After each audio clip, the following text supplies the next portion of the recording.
O chuveiro elétrico é um clássico brasileiro. Todos nós já tivemos contato com um em algum momento e é bem provável que a sua casa tenha um. Ele está aqui, aqui e aqui. Cerca de 150 milhões de brasileiros usam o chuveiro elétrico diariamente, a imensa maioria da população. Então por que ele não é usado aqui? Ou aqui? Por que fora do Brasil ele causa tanta estranheza, chegando até a receber um apelido sombrio?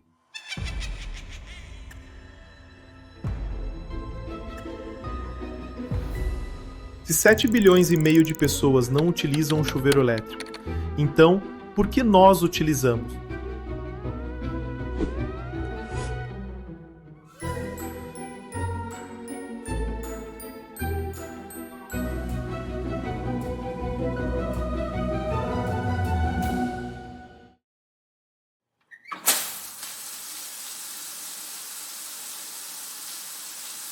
Nós somos o povo que mais toma banho no mundo.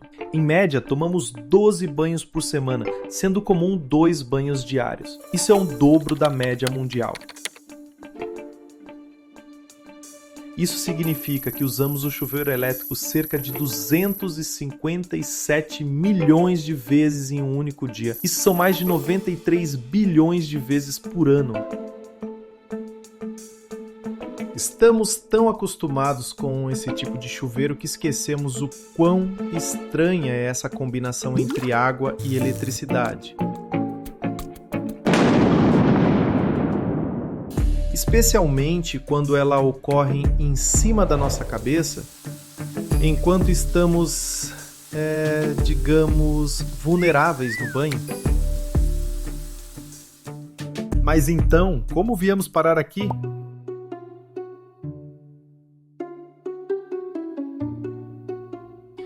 Vamos voltar no tempo para entender como o banho quente que tomamos hoje remete a uma jornada milenar que envolveu avanços tecnológicos, culturais e até espirituais.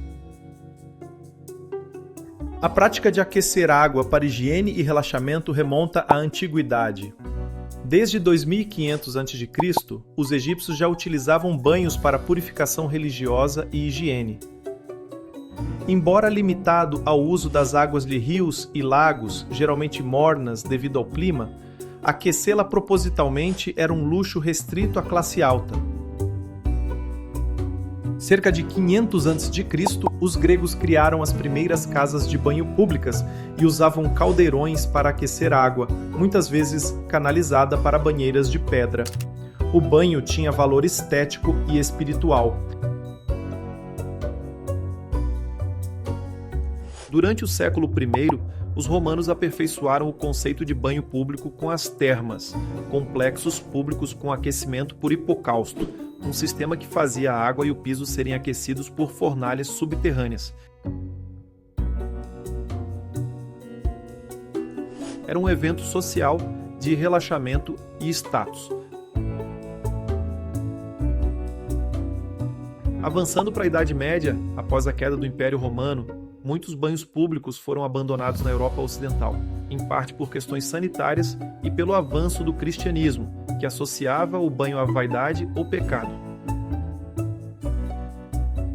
Entre os séculos 7 e 15, o mundo islâmico manteve a cultura do banho quente viva com os hammams, banheiros públicos a vapor que floresceram como espaços de higiene e espiritualidade que continuam populares até os dias atuais.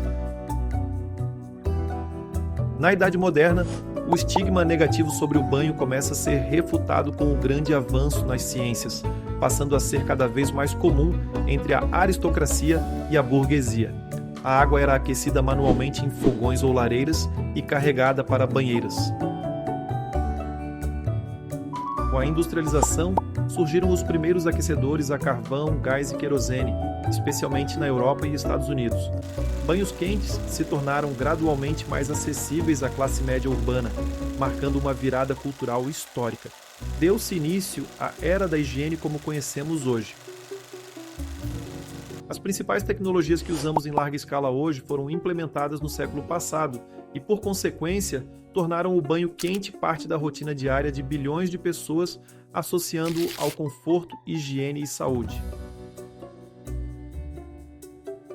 Apesar dos avanços durante a Revolução Industrial, tomar um banho quente há menos de 100 anos ainda era um ritual trabalhoso e reservado a poucos momentos da semana, até mesmo nos países mais ricos. Como isso mudou?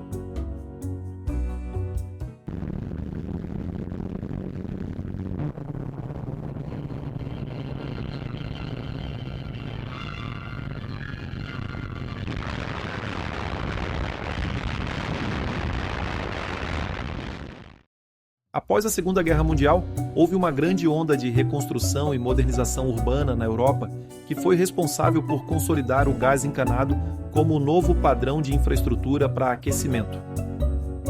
Nos Estados Unidos, o rápido crescimento dos subúrbios popularizou o banho diário com sistemas de aquecimento central a gás. A oferta abundante de gás natural barato e a sua elevada capacidade de aquecimento consolidou essa matriz como a principal do hemisfério norte, onde os invernos são rigorosos.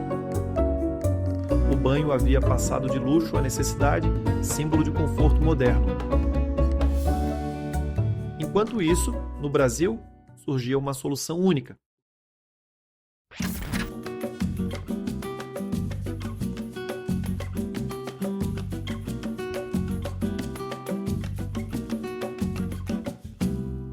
O chuveiro elétrico.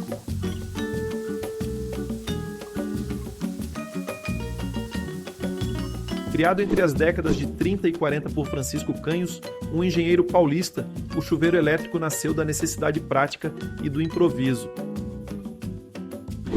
Cansado de esquentar água no fogão a lenha, ele decidiu adaptar resistências elétricas ao sistema de encanamento da casa. O resultado?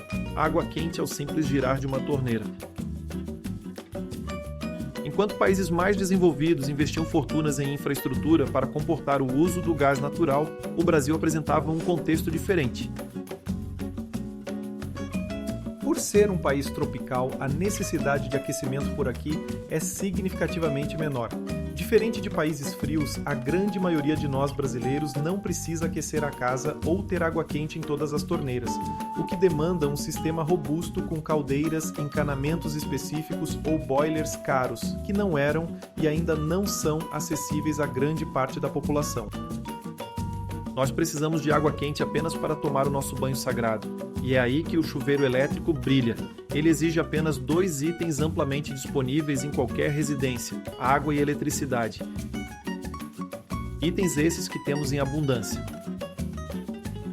Nossa matriz energética possui custo de geração relativamente baixo e é predominantemente sustentável. Além disso, graças a uma sólida rede nacional de distribuição de energia elétrica, foi possível comportar a rápida adoção do chuveiro elétrico em todo o país. Barato, fácil de instalar e ideal para o clima tropical, o chuveiro elétrico brasileiro foi pioneiro em aquecimento instantâneo popular e acessível. É uma solução perfeitamente adaptada ao contexto local e por isso se espalhou rapidamente pelo país. Isso fez com que o Brasil se tornasse o único país do mundo onde o chuveiro elétrico é amplamente utilizado. Mas apesar de, na maioria dos lugares, ele ser praticamente desconhecido ou temido, lembra do apelido que eu falei? Pois é, em muitos lugares ele é conhecido como o chuveiro suicida. Exageros à parte, ainda assim, existem outros países que também utilizam a nossa invenção. Alguns de nossos vizinhos latinos importam a nossa tecnologia, como Colômbia, Equador, Peru, Bolívia e Paraguai, e a utilizam em regiões com clima mais ameno ou tropical e onde o sistema a gás ou solar são inviáveis. Também é utilizado na África do Sul e em alguns países da África tropical como o Quênia, Uganda e Tanzânia.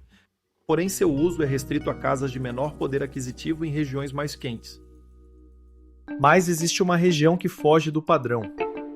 Uma região fria, rica e que também usa o chuveiro elétrico. Ao contrário do que acontece em quase todo o hemisfério norte, Reino Unido e Irlanda são exceções curiosas. Eles também usam chuveiros elétricos, mas não da forma que você está imaginando. O chuveiro elétrico britânico não aquece a água pela resistência na própria ducha, como o modelo brasileiro. Em vez disso, ele tem um pequeno sistema de aquecimento separado, parecido com um mini boiler elétrico instalado na parede do box. Esse sistema é muito comum por lá porque muitas casas antigas não têm pressurização suficiente para usar um sistema de aquecimento central moderno. Finalmente, no século XXI, a prática de tomar um banho quente está amplamente difundido na sociedade graças aos avanços milenares que vimos aqui. Isso não significa que essa jornada tenha chegado ao fim. Agora, os desafios são outros e não são menos relevantes. A preocupação ambiental impulsiona a busca por sistemas mais eficientes, como aquecedores solares, a gás com condensação e bombas de calor. Casas inteligentes já permitem programar o aquecimento à distância, e a inteligência artificial pode ajudar a reduzir significativamente o desperdício de energia ao otimizar os sistemas, promover eficiência e integrar fontes renováveis. Esse é o cenário que se desenha, onde um futuro sustentável é cada vez mais uma questão de necessidade e não de escolha.